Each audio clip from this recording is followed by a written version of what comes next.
ஒரே ஓவர்ல 28 ரன்கள் அடிச்சது மூலம் இத்தனை சாதனை பதிவாயிருக்குங்க.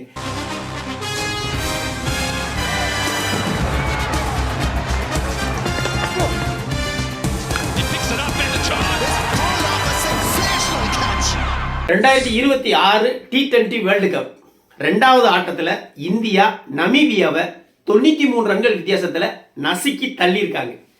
ஃபர்ஸ்ட் பேட்டிங் பண்ண இந்தியா 209 ரன்களை அடித்தாங்க. ஓப்பனிங்கில் சாம்சனும் இசான் கிஷனும் இறங்கினாங்க.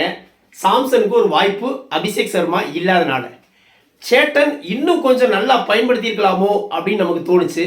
அதிரடியாக ஆடினாப்புல 3 6 1 4 8 பந்துக்கு வெறும் 8 பந்துக்கு 22 ரன்கள் அடித்து அவுட் ஆகி போனாப்புல. கூட ஒரு 20 ரன்கள் அடிச்சிருந்தா அவருடைய கேரியருக்கு கொஞ்சம் நல்லா இருந்திருக்கும். அடுத்ததான் இசான் கிஷன். மனுஷன் என்ன ஆட்டம் ஆடுறாங்க, சூறாவளி மாதிரி அடித்து பிரிக்கிறாங்க. அடிக்கிற ஷாட்லாம் ஒவ்வொன்று கிளீன் ஷாட், எல்லாமே வெளியில் போய் விழுகுது. இந்த இசானை பொறுத்த வரைக்கும் திண்ணையில் கடந்தவனுக்கு திடீர்னு அடித்தாதான் யோகம் அப்படிங்கிற மாதிரி ஏற்கனவே இசான் கிஷன் ஃப்ரேம்லேயே கிடையாதுங்க. கிரிக்கெட்டில் இருந்து ஒட்டு மொத்தமாக தூக்கி அப்புறப்படுத்திட்டாங்க. இந்த கான்ட்ராக்டில் இருந்தும் சேலரி கான்ட்ராக்டில் இருந்தும் ரிமூவ் பண்ணிட்டாங்க. இனிமே இசான் கிஷனுக்கும் கிரிக்கெட்டுக்கும் எந்த சம்பந்தமும் இல்லை அப்படிதான் நிலை இருந்தது. ஆனால் அதான் ஒரு மனுஷனோட நேரம்ங்கிறது. உள்ளூர் கிரிக்கெட்டில் ஆடி கேப்டனாக தான் சார்ந்த அணியை கப்படிக்க வச்சான் மனுஷன். எல்லாருடைய பார்வையும் ஃபோக்கஸும் அப்படி இசான் கிஷன் மேலே படிஞ்சிச்சு. ஆனாலும் வாய்ப்பு கொடுப்பாங்கன்னு யாரும் நினைக்கல. இந்திய அணியில் இடமும் கிடையாது. இந்திய அணியை பொறுத்த வரைக்கும் ஓப்பனிங்கில் சஞ்சு சாம்சனும் அபிஷேக் சர்மாவும் ஃபிக்ஸ் ஆகிட்டாங்க. ஆனால் இங்கே தான் சஞ்சு சாம்சனுக்கு ஒரு துரதிர்ஷ்டம், நம்ம இசான் கிஷனுக்கு ஒரு அதிர்ஷ்டம் சொல்லலாம். நியூசிலாந்துக்கு எதிரான 5 T20 போட்டிகள் கொண்ட தொடரில், இந்த உலகக்கோப்பைக்கு முன்னாடி ஆடின அந்த தொடரில் சஞ்சு சாம்சன் ஒரு போட்டியில் கூட சரியாக ஆடலை. அதனால் என்ன பண்ணுறாங்க, ஓப்பனிங்க்கு ஒரு மாற்று வீரர் வேணும் அப்படின்னு இசான் கிஷன் பக்கம் திரும்புகிறாங்க. டப்புன்னு எடுத்து வேர்ல்டு கப் ஸ்குவாடில் சேர்க்குறாங்க. அதுக்கு ஏற்ற மாதிரி ஒரு போட்டியில் அடித்து பொழப்பான். ஓப்பனிங் இடத்த கெட்டியாக பிடிச்சிக்கிட்டாங்க. சஞ்சு சாம்சனுடைய நிலை கேள்விக்குறியாகுது. இவரை பிளேயிங் லெவலில் கொண்டு வந்துட்டு சஞ்சு சாம்சனை மாற்று வீரராக வச்சுட்டாங்க. வாய்ப்பு கிடைக்கிறது பெருசு இல்லை, அதை தக்க வைக்கிறது அப்படிங்கிறது மிகப்பெரிய விஷயம்ங்க. இந்த போட்டியிலையும் 24 பந்துக்கு 61 ரன்கள் மனுஷன் பிரிச்சு எடுத்துட்டான். ஸ்ட்ரைக் ரேட் 250க்கு மேலே. அபிஷேக் சர்மா எப்படி ஆடுறாப்லையோ அதே மாதிரி ஆடுறான் மனுஷன். அதுலேயும் குறிப்பாக அந்த 6வது ஓவரில் 4 6 1 4ங்க. ஒரே ஓவரில் 28 ரன்களை மனுஷன் குவிப்பான். அந்த 28 ரன்கள் மூலம் 2-3 சாதனைகள் உடைஞ்சதுங்க. என்ன அப்படின்னா, இந்தியா 6.5 ஓவர்களில் 100 ரன்களை கடப்பாங்க. இது ஒரு சாதனை. அந்த 6வது ஓவரில் 28 ரன்கள் அடித்ததுனால T20 வேர்ல்டு கப் வரலாற்றில் 100 ரன்களை மிக குறைவான ஓவர்களில் அடித்தது இந்திய அணி அப்படிங்கிற சாதனையை படைச்சிருக்காங்க 6.5 ஓவர்களில். ஏற்கனவே இந்த அயர்லாந்துக்கு எதிராக நெதர்லாந்து வேர்ல்டு கப்பில் 2014 7 ஓவர்களில் 100 ரன்களை கிராஸ் பண்ணது தான் சாதனையாக இருந்தது. இப்போ இந்தியா அதை பிரேக் பண்ணி 6.5 ஓவர்கள்லேயே அந்த சாதனையை படைச்சிருக்காங்க. அதே மாதிரி இசான் கிஷனுக்கு தனிப்பட்ட முறையில் T20 வேர்ல்டு கப் வரலாற்றில் இந்திய கீப்பர்கள் யாரும் 50 அடித்ததில்லை அப்படிங்கிற ஒரு சாதனையை பிரேக் பண்ணி 50 அடிச்சிருக்காப்புல, 61 ரன்களை குவிச்சிருக்காப்புல. இதுக்கு முன்னாடி மகேந்திர சிங் தோனி, தோனி 47 ரன்கள் அடித்தது தான் இந்திய கீப்பர்களில் அதிக ரன்களாக இருந்தது. அதை பிரேக் பண்ணியிருக்காப்புல இசான் கிஷன். அது மட்டும் இல்லாமல் இந்த அதிரடினால தான் இந்தியா 200 ரன்களை கிராஸ் பண்ணிச்சு.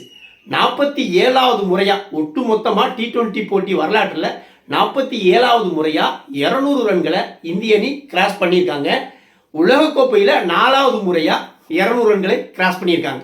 இந்த ஒரே ஓவரில் 28 ரன்கள் இசான் கிஷன் அடித்ததன் மூலம் இத்தனை சாதனை பதிவாயிருக்குங்க. 61 ரன்களில் அவுட் ஆகி போகிறாப்புல. அதன் பிறகு இறங்கின சூரியகுமார் யாதவுக்கு கிளிக் ஆகலை. திலக் வர்மா ஒரு 25 ரன்களை அடிக்கிறாப்புல.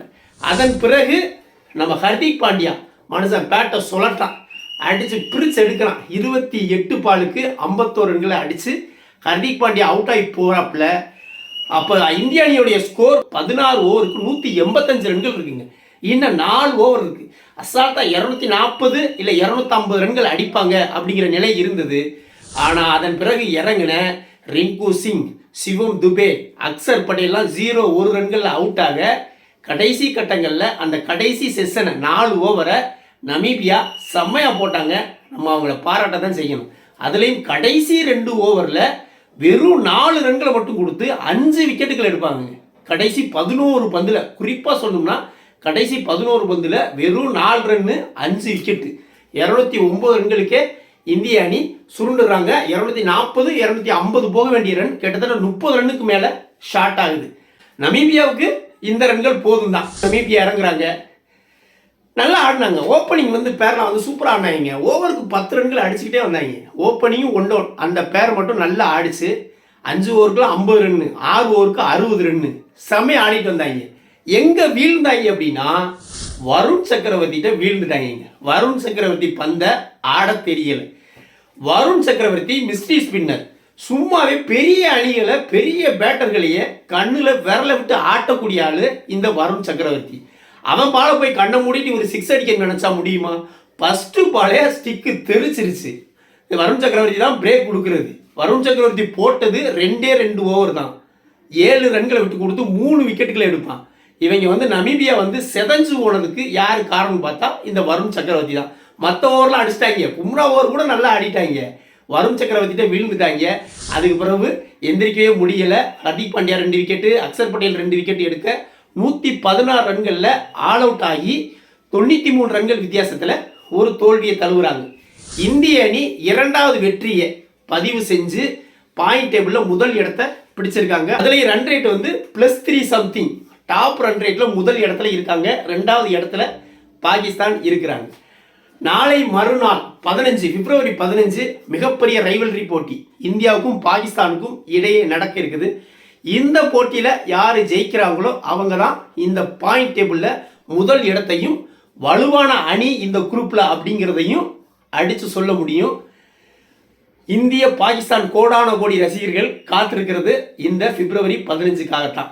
நாமளும் பொறுத்திருந்து பார்ப்போம். வீடியோ பிடிச்சிருந்தா லைக் கமெண்ட் பண்ணுங்கள், குறிப்பாக சப்ஸ்கிரைப் பண்ணுங்கள். மற்றும் ஒரு வீடியோவில் சந்திப்போம். நன்றி.